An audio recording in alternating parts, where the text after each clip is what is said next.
Hello students, I am sure that you are watching my video because you want to understand the poem. Hope you are on the right place. Miss Sumita is back with a new poem for you all. With the current atmosphere of intolerance, prejudice and hatred, this poem, The Cold Within, is ever more relevant today. Remind us to adopt a temperament of acceptance and goodness. The poem is a parable, which means it is a story with a moral, has the tone of a narration, and a mixture of prose and poetry. The rhyming scheme of the poem Cold Within is A, B, C, B. God is a creator, and we human beings have created many divisions among ourselves like class, caste, race, religion, and gender, which God did not create. Here, the poet James Patrick Kinney is an American poet who wrote this poem during civil rights movements in 1960s. Those days, there were a lot of discrimination between African American. This story has been told from generation to generation. Here, James Patrick Kinney also has heard this poem from others and has written in order to bring out or to promote equality in the society.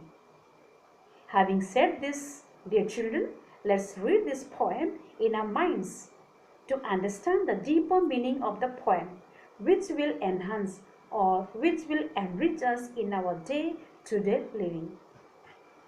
Let's begin the first stanza of the poem. In the first stanza of the poem, the poet says that 6 persons are around a dying fire in the grip of a severe winter. Here, the use of the word 6 humans. The poet marking out the 6 specific individuals and not a collective group. 6 humans trapped because they have been there by some accidents, as a result of which all 6 of them are in the same kind of trouble. Here, bleak and bitter. Bleak and bitter cold gives us sense something very, very negative. Something bad is going to happen. Bleak is a kind of atmosphere. In other sense, bleak and bitter cold means the grudge and hatred inside the person, which is severe than the outside cold. When you feel cold, you warm up your body with a woolen cloth. But when you are cold within, it's very, very difficult to beat the cold.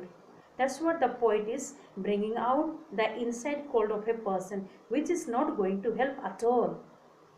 So here he says that severe, the cold is very, very severe, which you find outside than the inside one. And this outside cold, which eventually brought death to whom? Death to these 6 humans, those who were in inhabitants. Example of alliteration is that bleak and bitter, which creates similar consonant sound. The poet says that the 6 humans, or each one of them, possess a stick of wood in their hand. That is the only position they have right now while they were trapped inhabitants in that bleak and bitter cold. They were not ready to help one another there. What we do in the classroom, dear children? Sometimes when I do not like, what do? I simply avoid the person. But whom I am comfortable with, I will be very happy with them. That shouldn't be. I should help everyone. Now let's move on to the second stanza of the poem. The log in the poem signifies man's selfishness, greed, prejudice, hatred, and lack of initiative to share his belongings with others.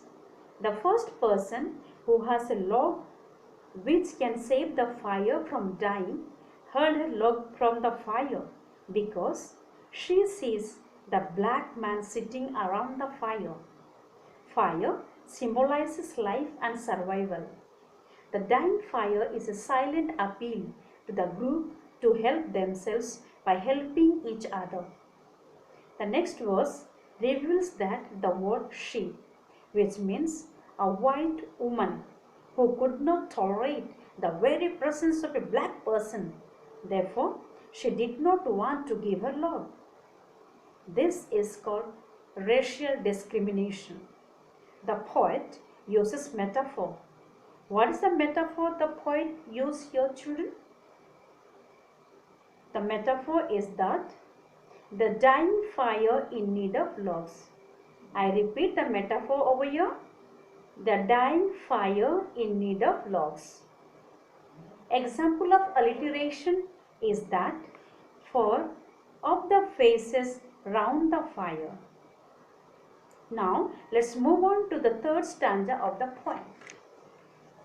The next man looked around and saw that one person in the group did not belong to his church. I hope you understand the meaning of church, where Christian people come together for a prayer, worship of place. So he held back his stake of birch wood. In this stanza, the poet uses metonymy, where he says that saw one not of his church. What did he see? He did not see the person who was with them he was of not his church. The word church represents religious faith. The second man saw that a man present there was not sharing his belief, which means he does not belong to his same community. So it can be classified as a metonymy. Therefore, the man does not use his log because he does not find of his same faith. Now, my question comes here. What do you understand the word bridge? Or else, what is the meaning of the word bridge? The meaning of the word bridge is a kind of thin stick.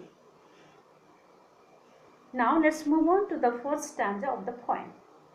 The third person was poor man wearing torn and tattered clothes. To protect himself from freezing cold, he pulled his coat to warm his body and thought, why should he put his log into the fire to warm the lying rich person? He too held back his firewood. Firewood is a symbolic of the kindness which is required to keep the fire of life alive. But the third person did not give his firewood. Let's see the next stanza. What does this stanza speak about? The fifth stanza. The fourth man was a rich black man and thought only of his wealth he had accumulated, and how will he keep it far away from the hands of the lazy and idle poor? As a result of his mistrust and prejudice, he too held back his firewood. It is interesting to note that both the rich and the poor keep their firewood to themselves due to the same prejudice. Both consider each other to be lazy and idle. Therefore, they were attached to their logs.